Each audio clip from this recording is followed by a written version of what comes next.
Assalamualaikum students, I hope all of you are safe and fine. Today we are going to start chapter number 2, that is nutrition in animals. Modes of nutrition. The mechanism by which organisms obtain their food is called mode of nutrition. यानी वो process जिससे कोई भी organism food हासिल करता है उसको हम मोड ऑफ न्यूट्रिशन कहते हैं. हमारे पास दो मोड ऑफ न्यूट्रिशन होते हैं. The first one is autotrophic nutrition and the second is हिटोट्रॉफिक nutrition. Autotrophic nutrition ऐसा मोड ऑफ न्यूट्रिशन होता है जिसमें ऑर्गेनिज्म अपनी फूड खुद तैयार करते हैं. जैसे इसके एग्जांपल हमारे पास प्लांट्स हैं. And हिटोट्रॉफिक nutrition is a mode of nutrition in which organism did not prepare their on food. और उन्हें अपनी खुराक के लिए डिपेंड करना पड़ता है किसी दूसरे ऑर्गेनिज्म पे. So this is called हिटोट्रॉफिक mode of nutrition. अब हमने बात करनी है यहाँ इस चैप्टर के अंदर हमने न्यूट्रिशन इन एनिमल्स पढ़ना है. तो एनिमल्स के अंदर हमेशा हिटोट्रॉफिक मोड ऑफ न्यूट्रिशन होता है क्योंकि एनिमल्स अपनी फूड जो है वो खुद से प्रिपेयर नहीं कर सकते और वो किसी दूसरे ऑर्गेनिज्म से फूड हासिल करते हैं. So this is called a हिटोट्रॉफिक mode of nutrition. So there are four types of heterotrophic nutrition. The first one is holozoic nutrition. The second one is parasitic nutrition. Third one is saprozoic nutrition or saprobiotic. And the fourth one is mutualistic or mutualism. Types of heterotrophic nutrition. We will discuss that there are four types of nutrition and we will study in detail about this. So first one is saprophytic. Saprophytic ऐसा mode of nutrition होता है जिसके अंदर organism dead organism से अपनी food हासिल करता है. और इस एग्जांपल्स इसमें हमारे पास हैं बैक्टीरिया और फंजाई की. The second one is parasitic nutrition. Parasitic nutrition एक ऐसा मोड ऑफ न्यूट्रिशन है स्टूडेंट्स जिसके अंदर एक ऑर्गेनिज्म दूसरे ऑर्गेनिज्म से फूड हासिल करता है. अब वो जो एक ऑर्गेनिज्म मतलब जो अपनी खुराक खुद से प्रिपेयर नहीं कर सकता वो जब किसी दूसरे ऑर्गेनिज्म पे डिपेंड करता है फूड के लिए तो वो जिस ऑर्गेनिज्म पे डिपेंड करता है उसे होस्ट कहते हैं. अब जब ये इस मोड ऑफ न्यूट्रिशन के अंदर होता क्या है कि एक ऑर्गेनिज्म तो बेनिफिट हासिल करता है बस दूसरे ऑर्गेनिज्म को नुकसान होता है. इसकी एग्जांपल हमारे पास आ जाती है बैक्टीरिया फंजाई की है. अच्छा, जिस तरह प्रीवियस प्लांट में मैंने आपको बहुत सारी एग्जांपल बताई थी. कस्कूटा की पढ़ाई थी और टेप फॉर्म की पढ़ाई थी. इसी तरह एक वो जनरल एग्जांपल है, कॉमन एग्जांपल है हमारी डेली लाइफ में, दैट इज़ मॉस्किटो. आप देखते हैं कि मॉस्किटो जैसे ही हमें बाइट करता है तो वो अपनी फूड हमसे लेता है. उस टाइम पे हम उसके लिए होस्ट होते हैं, ठीक है, और वो हमसे फूड लेता है. अब वो देखिए वो तो फूड ले रहा है लेकिन हमें तो वो नुकसान पहुंचा रहा है. So this whole process is called parasitism. So the next mode of nutrition is holozoic mode of nutrition. In this mode of nutrition, organisms like humans and animals take whole solid foods. Later on, this food is digested with the help of digestive enzymes and converted into simple substance. After that, this food is absorbed by body. So there are different forms of holozoic animals. Types of holozoic nutrition. The first one is herbivores. Herbivores are the organism that feed on plants. यानी ऐसे organism जो कि plants को intake करते हैं, that are called herbivores. Carnivores are those organisms that eat animals. And the third one is omnivores. Omnivores are the organisms that feed on both plants and other animals. ठीक है, इसकी example human आ जाते हैं. जैसे हम लोग plants का भी इंटेक करते हैं और एनिमल्स का भी करते हैं. So these are the three type of holozoic nutrition. The fourth type of heterotrophic nutrition is mutualistic nutrition. Student, ये ऐसा मोड ऑफ न्यूट्रिशन होता है जिसमें दो ऑर्गेनिज्म एक साथ रहते हैं और इंटरेक्ट करते हैं. अब उनका इंटरेक्शन इस तरह का होता है कि या तो दोनों ऑर्गेनिजम्स को फ़ायदा हो रहा होता है और अगर दोनों ऑर्गेनिज्म को नहीं भी फ़ायदा होता तो कम से कम उनमें से एक ऑर्गेनिज्म को ज़रूर बेनिफिट मिल रहा होता है. और द थर्ड थिंग इज़ कि उनमें से किसी को नुकसान नहीं पहुंचता. जिस तरह हमने पैरासाइटिक में पढ़ा था कि जब दो ऑर्गेनिज्म एक साथ रहते हैं या फूड के लिए एक दूसरे पे डिपेंड करते हैं तो उनमें से एक को बेनिफिट होता है और एक को लाजमी नुकसान होता है. But this is not in mutualistic nutrition. Mutualistic में वो एक साथ रहते हैं, या तो दोनों को बेनिफिट होता है या उनमें से किसी एक को बेनिफिट होता है लेकिन नुकसान नहीं होता. So this is called mutualistic nutrition. And इस पूरे प्रोसेस को हम क्या कहते हैं? म्यूचुअलिज्म कहते हैं. ठीक है, इसकी कॉमन एग्जाम्पल हमारे पास जो डेली लाइफ में है दैट इज़ बीज एंड फ्लावर. आप देखेंगे कि मक्खियाँ जो होती हैं, बीज हैं, वो अपनी फूड के लिए फ्लावर पे आते हैं, फ्लावर पे डिपेंड करती हैं और उनसे फूड लेती हैं। अब इन रिटर्न फ्लावर्स को क्या फ़ायदा होता है कि उनके पोलन जो होते हैं वो डिफरेंट फ्लावर तक ट्रांसफ़र हो जाते हैं। तो आपने देखा कि ये म्यूचुअलिज्म का रिलेशन है, यानी इसमें जो दोनों ऑर्गेनिजम्स हैं जो एक दूसरे पे डिपेंड कर रहे हैं, उन दोनों को बेनिफिट हो रहा है। So this is a mutualistic nutrition. Steps of holozoic nutrition. There are 5 steps of holozoic nutrition. The first step is called ingestion. Student, ingestion का मतलब ये होता है, ये एक ऐसा प्रोसेस होता है जिसके ज़रिए हम फूड मटेरियल्स को इनटेक करते हैं। So the whole process of intaking food is called ingestion. और अगर होलोजिक न्यूट्रिशन की बात करें तो हम फूड का इनटेक किस तरह से करते हैं? माउथ के ज़रिए करते हैं। द सेकेंड प्रोसेस इज या the second step is digestion. Digestion का मतलब होता है स्टूडेंट, वो जो आपने फूड का इंटेक किया, अब उस फूड को हमने ब्रेक डाउन करता है सिंपल फॉर्म में, ठीक है। So this is called digestion. The first step is intake of food, the second step is आपने उसको ब्रेक डाउन करना है और सिंपल फॉर्म में लेके जाना है। The third step is absorption. अब जितने भी हमने वो फूड का इंटेक किया उसको कन्वर्ट कर लिया सिंपल फॉर्म में, अब उसको सोल्यूबल फॉर्म ऑफ फूड जो है हमारे पास, उसको तमाम टिश्यूज़ तक लेके जाना, इस सारे प्रोसेस को हम क्या कहते हैं? अब्जॉर्प्शन कहते हैं। The fourth step is assimilation. अब वो जो फूड पार्टिकल्स सोल्यूबल फॉर्म में थे वो सब टिश्यूज़ तक चले गए, ठीक है। Now the fourth step is assimilation. Assimilation का मतलब होता है कि आपने बॉडी की डिफरेंट किस्म की फंक्शन के लिए हमने न्यूट्रिएंट्स रिक्वायर हैं और अब हम उनकी यूटिलाइजेशन कर रहे हैं, ठीक है। यानी हमने क्या करना है? यूटिलाइजेशन करनी है डिफरेंट किस्म की न्यूट्रिएंट्स की बॉडी की फंक्शनिंग के लिए। So this whole process is called assimilation. The last part is called the last step is called egestion. Egestion mean कि जितनी भी फूड का हमने इनटेक लिया था उसमें से कुछ फूड ऑब्जॉर्ब हुई, कुछ फूड डाइजेस्ट हुई और ऑब्जॉर्ब हो गई, और कुछ फूड ऐसे थी स्टूडेंट जो अनडाइजेस्टेड रह गई। अब ऐसे अनडाइजेस्टेड फूड या बाकी जो भी वेस्ट मटेरियल हैं उनके बॉडी से रिमूवल के प्रोसेस को हम क्या कहते हैं? इजेशन कहते हैं। Nutritions in amoeba. Amoeba is a single cell microscopic organism that is found in pond water. यानी अमीबा इतना छोटा ऑर्गेनिज्म होता है स्टूडेंट कि वो आपको नेक्ड आई से नज़र ही नहीं आता, इसीलिए हम उसको कहते हैं माइक्रोस्कोपिक ऑर्गेनिज्म, यानी आप इसको माइक्रोस्कोप से देखते हैं। The second thing is single cell.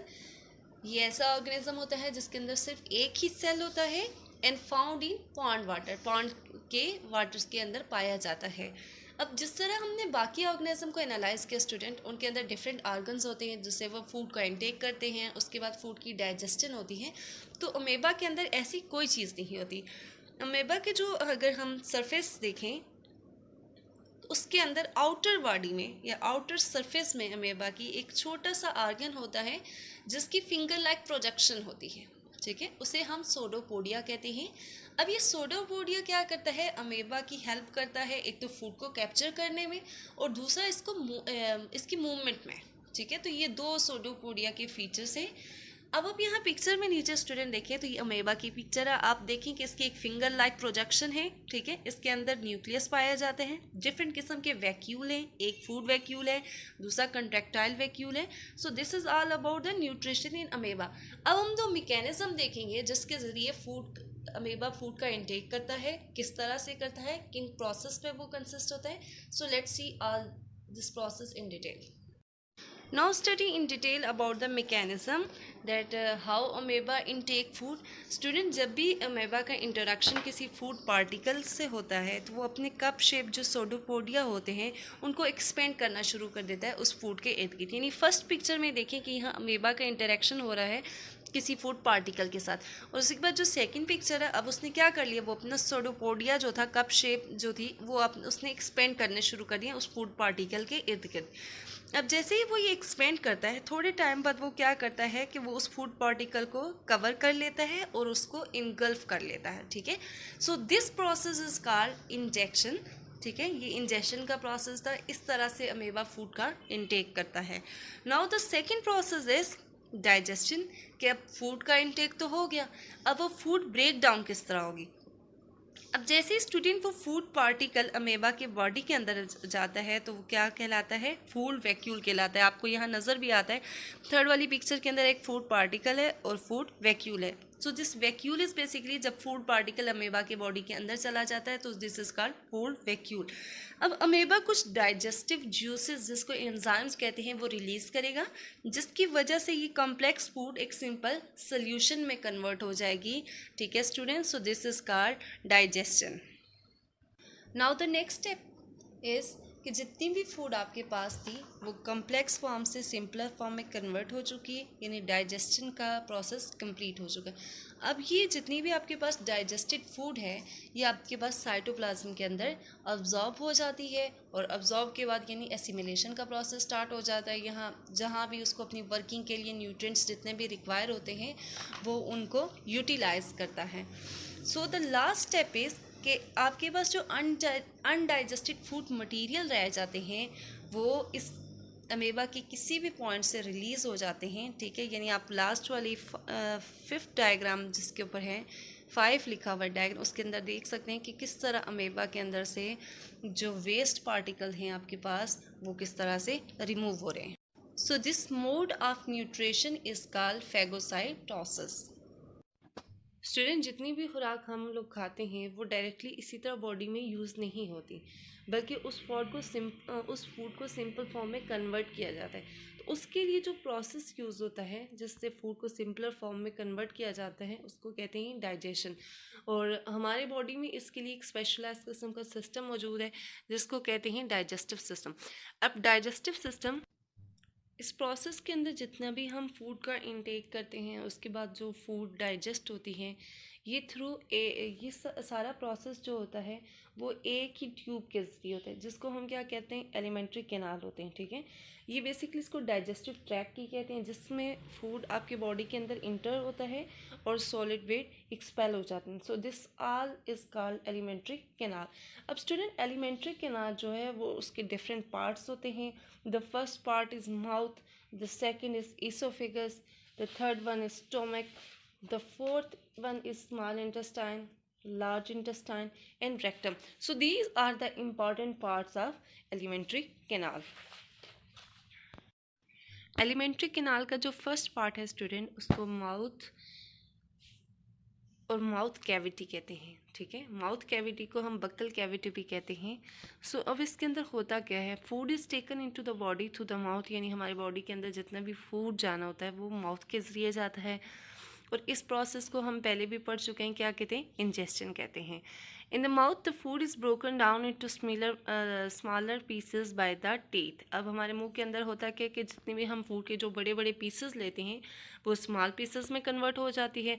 और माउथ के अंदर हमारे स्लाइवा ग्लैंड्स होते हैं जो कि हर टाइम स्लाइवा सीक्रेट करते हैं। ठीक है, उसकी वजह से होता क्या है कि स्टार्च जो है वो ब्रेक डाउन हो जाती है शुगर के अंदर। ठीक है, हमारे मुंह के अंदर ज़ुबान भी है, उस पर डिफरेंट किस्म के टेस्ट बड्स भी हैं। ठीक है, अब जो हमारी ज़ुबान है वो हेल्प करती है फूड को मिक्स करने में विद स्लाइवा। ठीक है, जितने मतलब जैसे ही हम एक फूड का एक बड़ा से पीस मुंह के अंदर लेके जाते हैं तो आप देखें पहले च्यूइंग का प्रोसेस होता है, यानी हम उसे चुबाने की कोशिश कर रहे हैं।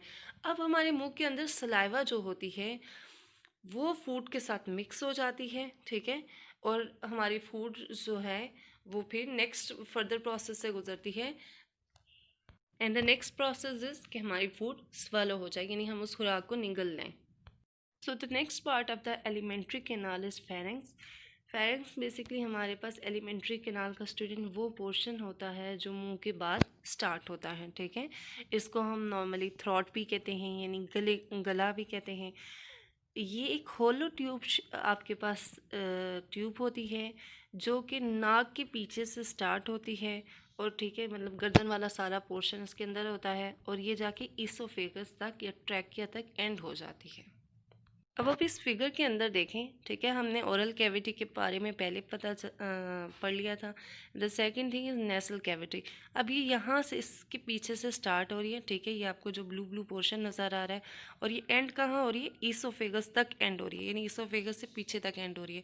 So this is all about pharynx. ये सारा पार्ट फेरिंग्स का होता है। ठीक है, यानी गले वाला सारा पोर्शन बेसिकली आपके पास क्या होता है, फेरिंग्स होता है। The next part is oesophagus. Student, oesophagus को फूड पाइप भी कहा जाता है। ये हमारे पास एक नैरो टेब्यूलर मस्कुलर ऑर्गन होता है।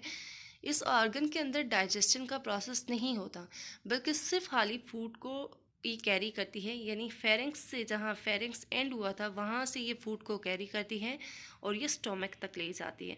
अब हम ये देखते हैं कि ये फूड स्टोमक तक कैसे जाती है। जो फूड पाइप की जो हमारे पास वॉल्स होती हैं वो इस फूड को पुश करती हैं, ठीक है, और फिर हमारे पास फूड जो है वो स्टोमक तक चली जाती है। The next one is stomach. Oesophagus open into the stomach. Stomach हमारे पेट की लेफ्ट साइड पे होता है। ये एक सैक लाइक ऑर्गन होता है, मतलब सैक का मतलब होता है थैली, ठीक है, जो कि हमारे इसोफेगस से भी कनेक्टेड होता है और इंटेस्टाइन से भी होता है। स्टोमक हमारे जो है वो डिफरेंट किस्म के एसिड सिक्रेट्स करता है, जिसमें हमारे पास हाइड्रोक्लोरिक एसिड है, ठीक है, डाइजेस्टिव जूस सिक्रेट करता है और म्यूकस सिक्रेट करता है। यानी 3 चीज़ें डाइजेस्टिव सिस्टम सिक्रेट करता है। The first one is digestive juice, the second one is hydrochloric acid and the third one is mucus. अब digestive juice क्या करता है कि जितने भी प्रोटीन्स हैं या जितना भी हमने फ्रूट का इंटेक किए उसको ब्रेक डाउन करने में हेल्प आउट करता है। हाइड्रोक्लोरिक एसिड क्या करता है कि जितना भी वो फूड हमने लिया है, ज़ाहिर है उसके साथ कुछ जर्म्स भी होते हैं, तो वो उन जर्म्स को ख़त्म करने के लिए हाइड्रोक्लोरिक एसिड यूज़ होता है। और म्यूकस हमारे पास स्टोमक की वाल्स की प्रोडक्शन करता है। So this is all the function of stomach. The next is the small intestine. Small intestine students digestive canal का सबसे बड़ा पोर्शन होता है, लेकिन ये स्टोमक से थोड़ा सा नैरो होता है। इसकी शेप किस तरह की होती है? ये लॉन्ग कॉइल ट्यूब इसकी शेप होती है।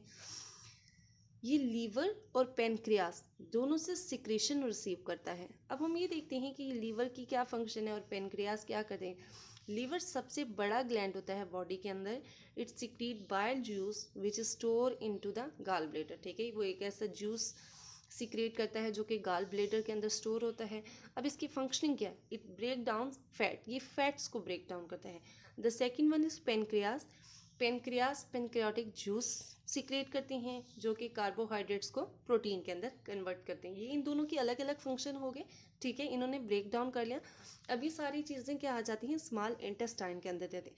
वहाँ पे भी इंटेस्टाइनल जूस सिक्रेट होता है जो कि और डाइजेशन का प्रोसेस वहाँ तक कंप्लीट हो जाता है। जैसे कि स्टार्च को वो ग्लूकोज में कन्वर्ट कर देता है, फैट्स को फैटी एसिड में कन्वर्ट कर देता है और प्रोटीन्स को अमाइनो एसिड में कन्वर्ट करता है। सो यहाँ तक आपका डाइजेशन का सारा प्रोसेस जो होता है कंप्लीट हो जाता है। स्टूडेंट, जो भी वॉल्स होती हैं आपके पास स्मॉल इंटेस्टाइन की, उसके अंदर डिफरेंट फोल्ड्स होते हैं, ठीक है। अब इस फोल्ड से होता क्या है कि सरफेस एरिया इंक्रीज़ हो जाता है। सरफेस एरिया इंक्रीज़ होने की वजह से हम मैक्सिमम फूड जो है, डाइजेस्टिव फूड है, उसको ऑब्जॉर्व कर लेते हैं, ठीक है, ज़्यादा से ज़्यादा फूड ऑब्जॉर्व हो जाती है। So this is all about small intestine. अब स्टूडेंट, जितना भी अनडाइजेस्टेड फूड होता है वो लार्ज इंटेस्टाइन तक मूव कर जाता है। लार्ज इंटेस्टाइन का अगर हम कंपैरिजन करें स्मॉल इंटेस्टाइन से, तो ये उससे काफ़ी बड़ी होती है ताकि वो एक टेबुलर टाइप का स्ट्रक्चर बना सके। अब लार्ज इंटेस्टाइन के अंदर वाटर और जितने भी हमारे पास मिनरल्स, अगर साल्ट्स वगैरह होते हैं, तो वो लार्ज इंटेस्टाइन की वॉल्स उनको अब्जॉर्ब कर लेती हैं, ठीक है, और जो भी रिमेनिंग वेस्ट होते हैं वो रेक्टम तक पास हो जाते हैं। यानी the last part is rectum. तो अब सारी रिमेनिंग रेक्टम तक चलेगी, जहाँ पे ये एज अ फेसिस के तौर पे स्टोर होते हैं। अब फेसेस के तौर पे ये हमेशा के लिए स्टोर नहीं होते, बल्कि कुछ टाइम के लिए स्टोर होते हैं और उसके बाद हमारे एक बॉडी पार्ट है जिसको एनस करते हैं, उससे ये टाइम टू टाइम रिलीज होते रहते हैं, उससे ये रिमूव हो जाते हैं। So this process is called egestion. Now we are going to study the summary of the digestive process. हमने कहा था कि होलोजिक न्यूट्रिशन इन एनिमल्स, उसके 5 स्टेप पढ़े थे। अब ह्यूमन भी स्टूडेंट, अगर साइंस के अंदर आप देखें तो ह्यूमन भी एक एनिमल है, ठीक है, this is a social animal. अब हम वही 5 जो स्टेप्स हैं वो इस प्रोसेस के अंदर भी देखे थे। The first process is ingestion. Ingestion का मतलब होता है स्टूडेंट के अंदर लेके जाना, किसी भी चीज़ का इनटेक करना। अब हम फूड के या तो बड़े पार्टिकल्स होते हैं या स्मॉल पार्टिकल्स होते हैं, वो सब के सब हम माउथ के ज़रिए अंदर लेके जाते हैं। वहाँ पे चीविंग का प्रोसेस स्टार्ट होता है और आपको पता है चीविंग के प्रोसेस के दौरान पे क्या टीथ हेल्प आउट करते हैं, ठीक है, वो चीविंग में हेल्प करते हैं, चुबाने में खुराक की मदद करते हैं। उसी टाइम पे वहाँ पे सलाइवा ग्लैंड्स होते हैं जो सलाइवा सिक्रेट करते हैं और उससे फूड की ब्रेक डाउन हो जाती है और नेक्स्ट ये ईसोफेगस के अंदर चली जाती है। So the first step is ingestion और यहाँ तक इंजेशन का प्रोसेस कंप्लीट हो जाता है। The next step is digestion. Digestion के अंदर हमारे पास फूड को सिंपल पार्टिकल्स में कन्वर्ट किया जाता है। इस प्रोसेस के दौरान हमारे पास जितने भी कॉम्प्लेक्स फूड मॉलिक्यूल्स होते हैं उनको सिंपलर मॉलिक्यूल्स में कन्वर्ट किया जाता है ताकि बॉडी उनको अब्जॉर्ब कर सके। अब डाइजेशन के प्रोसेस में हमारे पास दो आर्गन जो है मेजर आर्गन से जो इन्वॉल्व होते हैं, that is stomach and small intestine. यहाँ तक आके हमारी फूड बिल्कुल सिंपल फॉर्म में कन्वर्ट हो जाती है, ठीक है। और अब वो नेक्स्ट प्रोसेस स्टार्ट हो जाता है उसके अंदर, absorption. In absorption, there are two major organs. The first one is small intestine and the second one is large intestine. Student, जितनी भी फूड हमने कहा था सिंपलर फॉर्म में कन्वर्ट हुई है, अब वो स्मॉल इंटेस्टाइन में आते हैं। स्मॉल इंटेस्टाइन का स्ट्रक्चर इस तरह का होता है, उसमें फोल्ड्स होते हैं बहुत ज़्यादा। अब फोल्ड्स होने की वजह से क्या होता है, उसका सरफेस एरिया जो है वो इंक्रीज हो जाता है। अब यहाँ पे मैक्सिमम अब्जॉर्प्शन हो जाती है फूड की। जो हमारे पास फूड डाइजेस्ट हो चुकी है उसकी मैक्सिमम अब्जॉर्प्शन स्मॉल इंटेस्टाइन में हो जाती है। जबकि हमने सेकंड ऑर्गन जो पढ़ा था अब्जॉर्प्शन के अंदर, that is large intestine. Large intestine के अंदर वाटर और कुछ जो मिनरल्स होते हैं वो अब्जॉर्ब हो जाते हैं। सो अब्जॉर्प्शन के अंदर ये दो मेजर ऑर्गन्स थे। So the next step is assimilation. In assimilation, the food is converted into simpler form, ठीक है। जितनी भी फूड है वो सिंपलर फॉर्म में कन्वर्ट हो गई और उसके बाद उस पर ऑक्सीडाइज होती है वो फूड, ठीक है, ताकि एनर्जी रिलीज हो सके। अब हमारी बॉडी की डिफरेंट फंक्शनिंग के लिए हमें एनर्जी रिक्वायर होती है। So this is all about assimilation. The last step is egestion. हमारे पास जितने भी अनडाइजेस्टेड फूड या वेस्ट मैटर्स हैं वो हमारी बॉडी से रिमूव हो जाते हैं। उस रिमूवल के प्रोसेस को क्या कहते हैं, इजेशन कहते हैं। अब हमारा एक बॉडी पार्ट जैसे एनस करते हैं उसके ज़रिए सारी की सारी रिमूवल होता है वेस्ट मटेरियल्स का और अनडाइजेस्टेड फूड का। Now we are going to study nutrition in ruminants. Ruminants का मतलब होता है स्टूडेंट जुगाली करने वाले जानवर। आपने भी अपने सराउंडिंग में बहुत सारे एनिमल्स देखे होंगे जैसे काऊ है, बफलो है, जो हर टाइम चीव कर लेते हैं। वो जो कंटिन्यूसली चीविंग का प्रोसेस उनके अंदर होता है। अब ये एनिमल्स क्या करते हैं कि जितना भी इनका फूड है उसको जल्दी जल्दी खा लेते हैं। अब वो जब इतनी स्पीडली उस फूड का इंटेक करते हैं तो वो फूड कम्प्लीटली डाइजेस्ट नहीं होती, जबकि पार्शली डाइजेस्ट होती है, यानी थोड़ी थोड़ी वो फूड जो होती है वो डाइजेस्ट करते हैं। अब ये डायरेक्टली इसको अपनी स्टोमक के एक पार्ट में लेके जाते हैं जिसको र्यूमन कहते हैं, ठीक है। ये फूड एज अ कट के तौर पर र्यूमन के अंदर चली जाती है।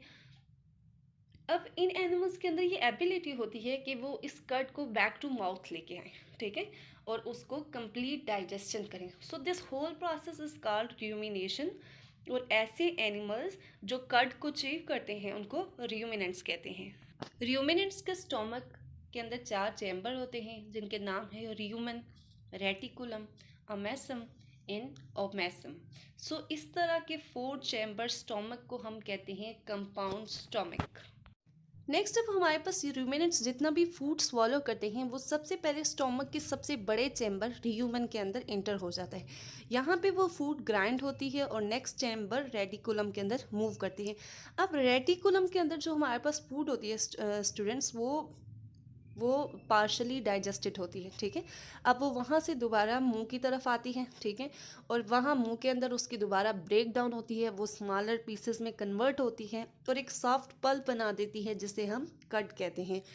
अब एनिमल्स क्या करते हैं, इस कट को दोबारा अचीव करते हैं। मैं पहले भी आपको बता चुकी हूँ कि इस प्रोसेस को र्यूमिनेशन कहते हैं, ठीक है, कि वो फूड जो पार्शली डाइजेस्टेड होती है वो र्यूमन तक जाना और ह्यूमन से बैक टू माउथ आना और उसकी अगेन चीविंग का प्रोसेस होना, this process is called rumination. Rumination के दौरान जो कड है आपके पास वो सलाइवा के साथ मिक्स हो जाता है और एक सेमी लिक्विड किस्म का पेस्ट बन जाता है। नेक्स्ट वहाँ से फूड हमारे पास जो भी है उसको डायरेक्टली पुश कर दिया जाता है थर्ड चैम्बर में, दैट इज़ ओमेसम, और उसके बाद फूड अपने लास्ट चैम्बर यानी ओमेसम के अंदर चली जाती है। फोर्थ चैम्बर के अंदर हमारे पास जो डाइजेस्टिव जूस होते हैं वो सेमी लिक्विड कट के साथ मिक्स हो जाते हैं। अब ये जूसेस क्या करते हैं, फूड को सिंपलर फॉर्म में कन्वर्ट करते हैं और उसके बाद ये फूड आपके पास स्मॉल इंटेस्टाइन में मूव हो जाती है। और यहाँ से फर्दर वही सारा डाइजेशन का प्रोसेस होता है स्टूडेंट जो ह्यूमन बीइंग के अंदर था। मैं एक बार क्विक रिव्यू कर देती हूँ। ये यहाँ से स्मॉल इंटेस्टाइन में जैसे ही फूड जाती है स्टूडेंट, तो स्मॉल इंटेस्टाइन में से मैक्सिमम, क्योंकि अब फूड डाइजेस्ट तो हो चुकी है, मैक्सिमम फूड आपके पास ऑब्जर्व हो जाती है। उसके बाद वो लार्ज इंटेस्टाइन में चली जाती है। Large intestine comparatively small intestine की थोड़ी बड़ी होती है, ठीक है। वहाँ से भी कुछ मिनरल्स अब्जॉर्ब हो जाते हैं और उसके बाद जितना भी वेस्ट मटेरियल होता है वो रिमूव कर दिया जाता है। So this is all about the nutrition in ruminants. We are going to study about different type of teeth. In first, we are going to study about type of teeth in human.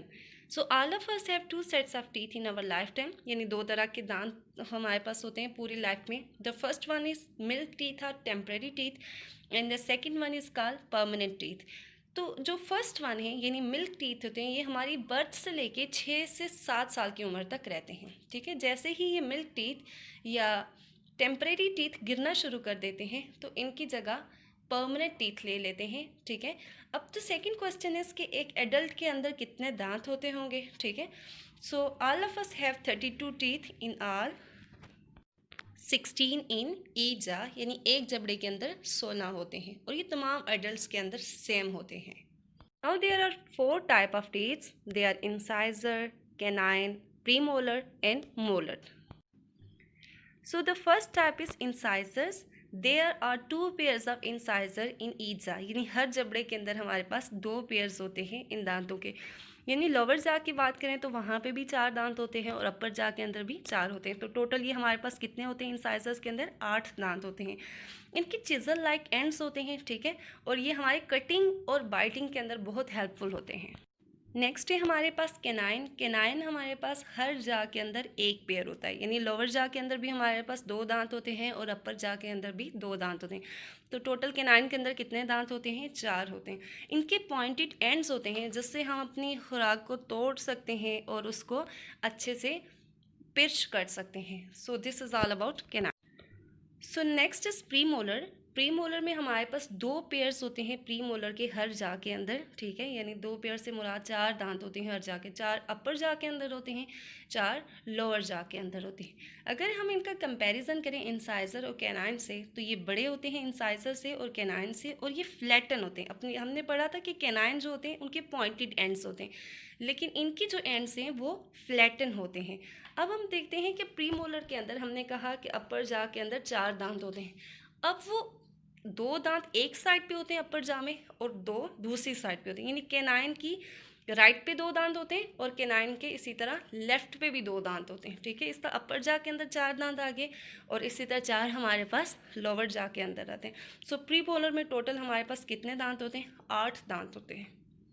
Next हमारे पास आ जाते हैं molars. Molars हमारे पास 3 pairs of molar हर जा के अंदर होती है, यानी स्टूडेंट एक पेयर के अंदर आपके पास 2 दांत होते हैं। इसका 3 पेयर्स का मतलब है 6 टीथ, ठीक है, यानी 6 आपके पास मोलर जो होते हैं वो अपर जा के अंदर होते हैं और 6 लोअर जा के अंदर में। तो टोटल इनको करें तो कितने बन जाते हैं? 12 बन जाते हैं। अब ये जो आपके पास टेबल है इसके अंदर लिखा हुआ है प्री मोलर्स एंड मोलर, एक ही साथ प्री मोलर और मोलर्स का लिखा हुआ है। तो लोअर जा के अंदर उन्होंने लिखा है 10। अब 10 किस तरह लिखा है देखिए स्टूडेंट, मोलर की बात करें तो वो 6 होते हैं एक जा के अंदर और प्री मोलर कितने होते हैं? 4 होते हैं। तो 6 + 4 कितना आ जाता है आपके पास? 10। इसीलिए उन्होंने लिखा है कि लोअर जा के अंदर 10 होते हैं, इसी तरह ये अपर जा के अंदर 10 होते हैं और टोटल ये कितने होते हैं? 20। ये उन्होंने प्री मोलर और मोलर को मिक्स करके लिखा हुआ है। अब हम मोलर की बात करें तो ये टोटल हमारे पास कितने होते हैं? ह्यूमन बींग्स के अंदर 12 मोलर्स होते हैं।